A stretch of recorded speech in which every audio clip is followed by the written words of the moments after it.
Selamat datang di channel kita. Jangan lupa tekan tombol subscribe dan bunyikan loncengnya. Dan selamat menyaksikan. Haleluya, kembali kita akan belajar tentang kebenaran firman Tuhan. Hari ini saya rindu kita bersama-sama membahas tentang bagaimana kita harus bermegah dalam kehidupan ini. Saudara, dalam kehidupan ini banyak orang bermegah karena apa yang ada padanya, membanggakan sesuatu yang ia miliki.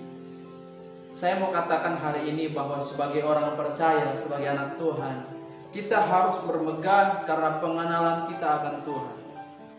Memang banyak orang bermegah karena kekayaan mereka, bermegah karena apa yang mereka miliki, bermegah karena pangkat mereka, bermegah karena apa yang ada pada mereka. Tetapi sebagai anak Tuhan, kita terlebih bermegah karena pengenalan kita kepada Tuhan. Kita boleh bermegah kepada kekayaan, boleh bermegah kepada pangkat, boleh bermegah kepada apa yang kita miliki. Tetapi kita harus ingat, semuanya itu tidak menjamin keselamatan kita. Tetapi ketika kita bermegah karena pengenalan kita akan Tuhan, itu yang menjamin keselamatan kita. Karena apa yang ada pada kita, kekayaan yang kita miliki, itu semua berasal daripada Tuhan. Itu sebabnya kita terlebih bermegah karena pengenalan akan Tuhan, daripada bermegah karena apa yang kita miliki. Karena apa yang kita miliki berasal daripada Tuhan. Sumbernya itu Tuhan sendiri. Kita buka di dalam Yeremia pasal yang ke-9 ayat yang ke-23 sampai ke-24. Saya bacakan. Begini firman Tuhan, janganlah orang bijaksana bermegah karena kebijaksanaannya, janganlah orang kuat bermegah karena kekuatannya, janganlah orang kaya bermegah karena kekayaannya. Tetapi siapa yang mau bermegah, baiklah bermegah karena yang berikut, bahwa ia memahami dan mengenal aku, bahwa akulah Tuhan yang menunjukkan kasih setia, keadilan dan kebenaran di bumi. Sungguh semuanya itu kusukai. Demikianlah firman Tuhan. Firman Tuhan katakan, jangan ada yang bermegah karena apa yang ada padanya. Orang bijaksana jangan bermegah karena kebijaksanaanmu. Orang yang kaya jangan bermegah karena kekayaanmu saat ini.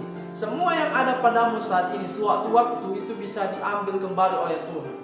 Ayub tidak pernah bermegah kepada apa yang dia miliki. Banyak harta, banyak hal yang dia miliki, tetapi dia tidak pernah bermegah akan hal itu. Ketika semuanya diambil daripadanya, dia cuma berkata, Tuhan yang memberi, Tuhan yang mengambil. Tetapi dia lebih bermegah karena pengenalannya akan Tuhan.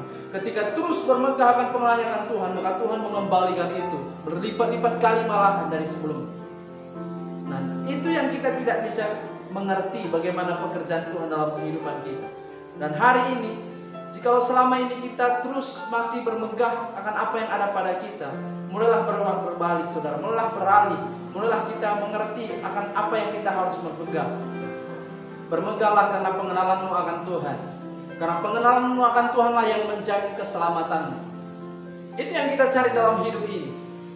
Tujuan kita bagaimana supaya kita mendapatkan keselamatan. Oleh sebab itu kita harus bermegah dalam Tuhan. Bermegah karena pengenalan kita akan Tuhan. Matius katakan, carilah dahulu kerajaan Allah dan kebenarannya. Artinya kita mengutamakan Tuhan, melebihkan Tuhan dari segalanya, maka semuanya akan ditambahkan kepada kita.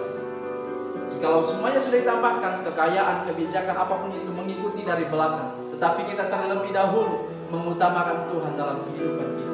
Puji Tuhan, bermegahlah terus akan pengenalan kepada Tuhan. Karena itulah jalan satu-satunya supaya kita dapat menuju hidup yang kekal, supaya kita dapat keselamatan yang daripada Tuhan. Tuhan Yesus memberkati kita.